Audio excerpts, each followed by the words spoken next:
Il paraît qu'en France, pour qu'un enfant dorme, il faut un lit homologué par le Conseil des Anciens, livré avec sommier sacré et certification divine. Sinon, drame.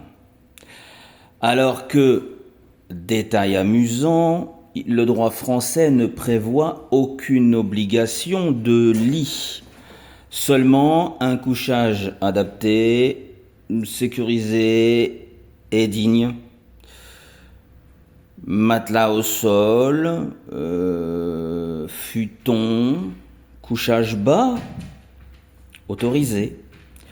Même recommandé, pour éviter les chutes. Mais visiblement, le code civil a été mis à jour sur Facebook sans que je ne sois au courant. En gros, ce que ça stipule, c'est que je peux, par exemple, adapter mes futons pour mettre un matelas dessus, et donc sécure, qu'il ne faut pas qu'il y ait de meubles environnants pour que le petit se fasse écrabouiller telle une crêpe, et surtout ne pas placer votre enfant entre la litière du chat et tout simplement la machine à laver. Ça pourrait poser problème, vous comprenez ? Et un jour, dans un accès de colère, concept humain assez répandu, une phrase maladroite aurait traversé l'air.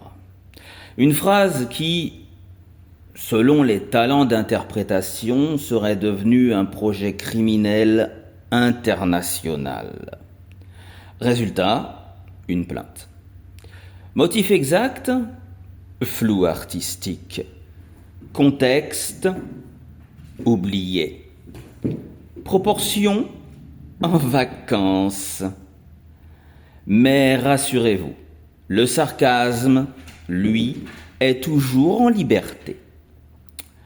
Il existe une décision homologuée,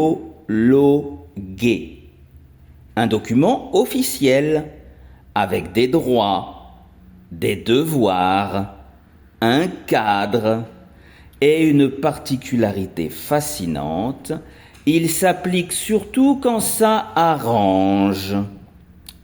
Quand ça n'arrange pas, il devient soudain très conceptuel, presque philosophique. Donc résumons, un couchage légal devient illégal par opinion personnelle, une colère verbale devient un frayeur judiciaire, une décision homologuée devient optionnelle. Et pendant ce temps-là, l'enfant, lui, a une chambre propre, sécurisée, calme, et donc très bien.